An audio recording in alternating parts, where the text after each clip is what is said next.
Hi, this is Paul, and this is Rough Draft for Sunday. You can tell I'm not in my office. I'm at home. I'm in sort of puppy prison, and in fact, I just recorded nearly the whole sermon, and the puppy nicely stayed in her kennel and slept through it. Now I wonder if she'll have enough to make it through the second round. I don't know. Now, most of you listening to this live in internet land, but most of the people that will listen to me on Sunday don't. There's a young man that his stage name is Oliver Anthony, and he's been a sensation over the couple of weeks. He wrote, which is something that's basically a protest song complaining about the difficulties of being a poor person or a working class person in America.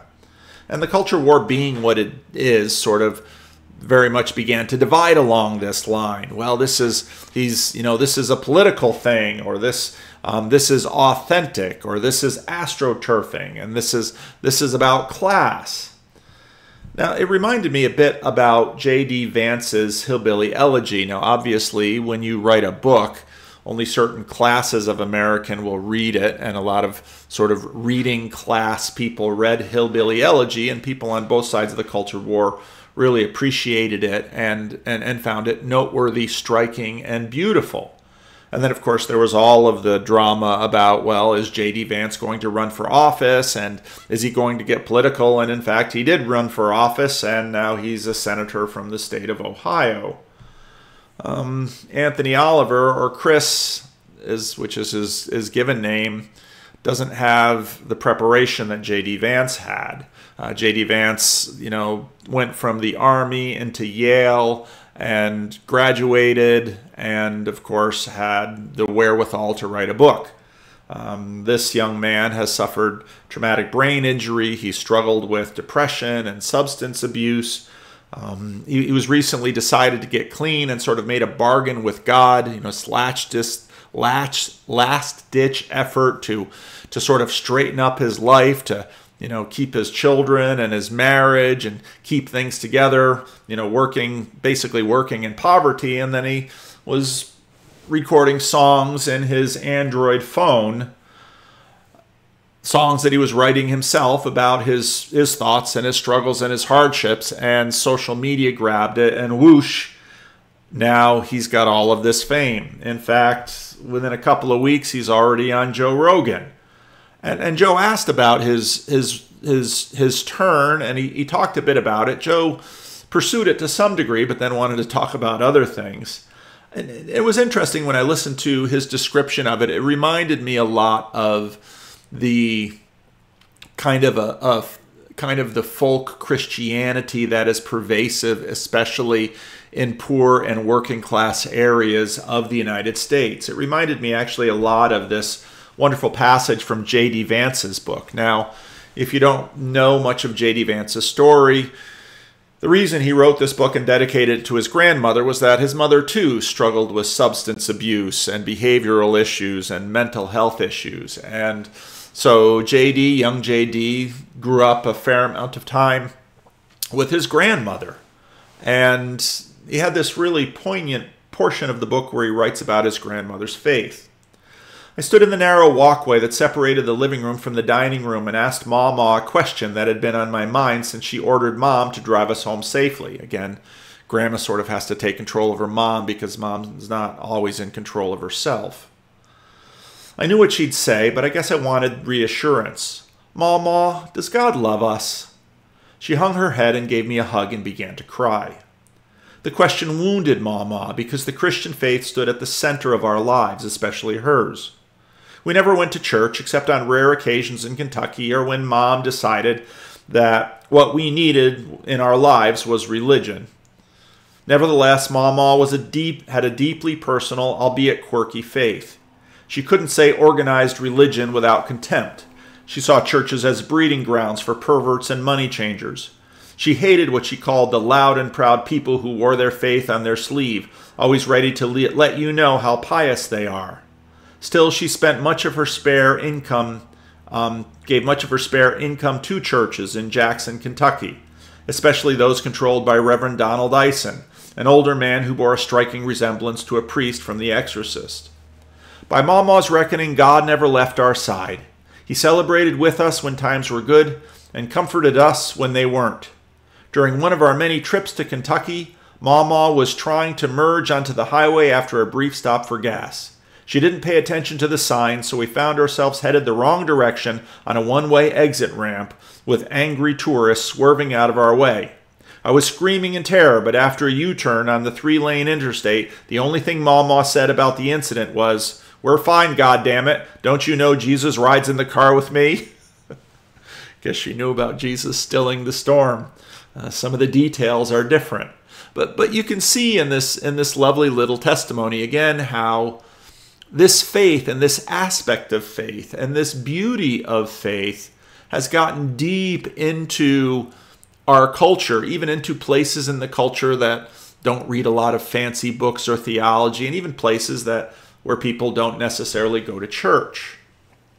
Now, Oliver Anthony writes protest songs about the state of the world, and you'll find people making careers and not only sort of in folk music or country music, but in hip-hop and all sorts of protest songs about the way things are and the way they should be. If you're poor, even struggle and hard work won't necessarily ensure or secure you a good outcome. And so we absolutely love a story where someone is at the bottom and they do something beautiful or wonderful, and they're taken right to the top, to fame and fortune and influence. But then what happens to them? Now again, this is an old story, and this is a perennial story, and it's so deep in our culture. What's amazed me over the last couple of weeks just watching this on social media and the internet is how everyone finds this fresh, even though it's ancient. There's something underneath this that is deep in our culture. It emerges every few years, and people find it enormously powerful as both ancient and fresh. Over and over again, it moves over like a wave. Look at Frank Capra's movies, and of course, It's a Wonderful Life. It's deep in that movie too, because George Bailey at the bridge is praying, I don't go to church much, but can you help me? And of course, he sends Clarence the angel. One of my favorite Frank Capra movies is Meet John Doe from 1941, where basically as a publicity stunt, a newspaper woman who's getting fired decides to write fabricate a story from John Doe about someone who's going to jump off of City Hall because of the state of the world. And then again and again they say, well, the state of the world nowadays. Well, it's always nowadays, because you can find these complaints all the time, and they're always true in many ways. Now last week we of course met Paul in prison, and he wasn't full of going to one city and another city and planting new churches and having things go well. It was a lot worse. He was, in fact, in prison. And he's I just have to adjust my sound. I don't have my usual setup here. He knows he may never get out. He knows he may never do the kind of ministry he did. What's amazing is that, in fact, a lot of the ministry he did do in prison, which was letter writing, would be the ministry that would go on into the future all the way to us. This is often the case. God often uses us when we think we're useless, or we think what we're doing can't be used. It's so often at that point that God sort of steps in and does something with our humble, simple, often flawed offerings. And so here we meet Paul, and this imprisonment has forced him to, face some facts about life. And he writes some of his most beautiful letters from prison. He writes to this beloved church in Philippi, "Whatever happens, conduct yourselves in a manner worthy of the gospel of Christ. Then whether I come and see you or only hear about you in my absence, I know that you stand firm in the one Spirit, striving together as one for the faith of the gospel, without being frightened in any way by those who oppose you." Now again, just like we see this kind of beauty in someone who rises from humble places to do great and beautiful things, it's really noteworthy when an entire community achieves this. "This is a sign to them that they will be destroyed, but that you will be saved, and that by God. For it has been granted to you on behalf of Christ not only to believe in him, but also to suffer for him, since you are going through the same struggle you saw I had, and now hear that I still have. In other words, he's saying, you've seen this in me. Exemplify it as a group in the community as a whole. Well, what are the virtues that this embodies? Therefore, if you have any encouragement from being united with Christ, any comfort from his love, any common sharing in the Spirit, any tenderness and compassion, then make my joy complete by being like-minded, having the same love, being one in spirit and of one mind. Do nothing out of selfish ambition or vain conceit. Rather, in humility, value others above yourselves, not looking to your own interests, but each of you to the interest of others. In other words, this quality that we see is so opposite what's being displayed in the Roman Empire. And it remains opposite of what sort of our carnal nature blown up into the communities of the world possesses. This and Augustine called of the Roman Empire the libido dominandi, this aggressive desire to always dominate and control and eat up the world.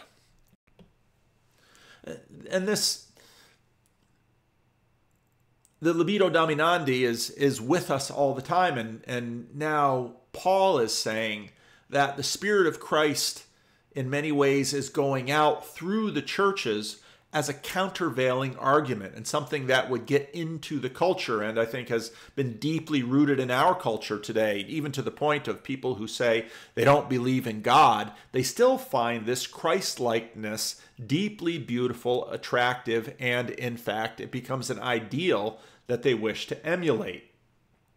It's the person we want to be seen as being, but don't always want to pay the price to become. It's deeply rooted in our intuitive understanding of what a good father and a good mother and a good friend should be. It's the person that everybody wants to be with and to be seen as. This vision has transformed the relational ideal of human beings, and when we catch a glimpse of something like it, we all pay attention. And I think that's part of the reason why we love these stories. Now, what follows is a song, and it was quite likely not written by Paul. And if this letter was perhaps written in the 50s or the 60s, it emerged from the church as people saw the beauty of Christ, and in the song and in the communities began to be able to articulate what could be beautiful about a man being crucified. And of course, it would take centuries for the cross itself to become the symbol for the church. But this would become what the church would show the world as, this is what it means to be a loving person. And to be a loving person is more beautiful than being a tyrant. Now, this is sometimes known as the Christ song. In your relationships with one another, have the same mindset as Christ Jesus, who being in very nature God, did not consider equality with God something to be used to his own advantage. Rather, he made himself nothing by taking the very nature of a servant, being made in human likeness and being found in appearance as a man. He humbled himself by becoming obedient to death, even death on a cross. It's this self-humbling for the welfare of others. Therefore God exalted him to the highest place and gave him the name that is above every name, that at the name of Jesus every knee should bow in heaven and on earth and under the earth, and every tongue acknowledge him, that Jesus Christ is Lord, to the glory of God the Father. And I think it's in fact the beauty that was expressed in this song that has gotten into our culture, where if we see somebody who comes from humble beginnings and we wish to celebrate them and to raise them up and to have them being ideal. As a community, we begin to value it, and we afford status to those who practice it and adopt it as a communal ideal. Therefore, my dear friends, as you have always obeyed, not only in my presence, but now much more in my absence, continue to work out your salvation with fear and trembling, for it is God who works in you to will, and to act in order to fulfill his good purpose. Not only do we see this beauty in individuals, but when we see it in a community, it's just breathtaking. And when we see it in a community, we want to be a part of that community.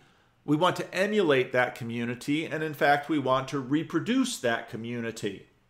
Often, no one individual in the community can encapsulate the diverse excellencies of Christ, and so the community becomes a body in seeking that ideal. Do everything without grumbling or arguing, so that you may become blameless and pure, children of God, without fault in a warped and crooked generation. Then you will shine among them like the stars in the sky. Notice what we call the people that we admire, that we put on TV and in the movies, we call them stars. We make them ideals. Now, whether they're worthy of that ideal and whether they're acting out that ideal, that's another question, but here's the image. As you hold firmly to the word of life, and then I will be able to boast on the day of Christ that I did not run or labor in vain. In other words, Paul, now in prison, is saying, if you succeed in doing this, I will know that everything I did for you, all that I suffered on your behalf, was more than worth it. Isn't this what every mother thinks? Isn't this what every father thinks? Isn't this what every school teacher thinks? It's even what pastors think.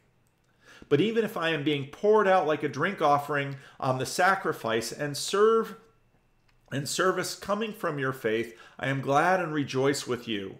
So you too should be glad and rejoice with me. He gives this powerful image of something being poured out. And this powerful metaphor by which Paul gives us a picture of him following the cruciform Christ and sees Christ as a sacrifice. Like the mother who sacrifices for her child, like the father who sacrifices for his family. This is the Christ story exemplified in the Christ song. Now, I think this is part of the reason why this beauty just runs through the society every few years, and then we all sort of hold our breath because we know the temptations are about to become. He says that the family calls on him and checks on him. Are you still doing okay? And he turned down a big record contract and went on Joe Rogan, and don't change who you are, but he's a young man, and opportunity and temptations and trials will come to him. And so we should pray for him. In some ways, things have never been better for him. The initial strike of success and fame is wonderful. Now, living with it for the long term, what are the choices that you make? Often our fallen nature plus potential usually leads to calamity. The challenges aren't usually at the front end with the moments of deliverance rush. Christ doesn't find power in his public ministry. He always had it. Being in very nature God, he emptied himself, came into this world, and became a sacrifice for the world. That makes his picture the most powerful picture. He didn't just rise from humble beginnings. He started at the top, went all the way to the bottom, and then is given the greatest name because of that willing humiliation and transformation that he brings to the world. That's why the temptations of Jesus are at the front end of the gospel. Last week we talked about the day of Christ or the day of the Lord, and we talked about Gethsemane and Golgotha being the day of the Lord where Christ is tempted. Will you use your miraculous powers to come down from the cross? That's what his taunters asked. And he doesn't. He forgives those who crucify him, even while he feels the abandonment of God. Because of all of this, he is raised to the highest place, and he reigns above us, through us, in us, and sometimes even despite us. Now, it's Communion Sunday at Living Stones. Do this in remembrance of me. In the meal itself, this emptying and sacrifice and resurrection are all present. Do this in remembrance of me. I am the ideal. Do you see my beauty? Do you aspire to emulate my beauty? Do this in remembrance of me. Follow the Christ song.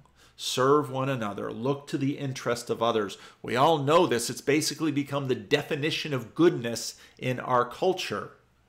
The bread is here to feed us along the way. Until we do this, until in remembrance of me, and when you do this, you proclaim the Lord's death until he comes. This is what the community is to be about.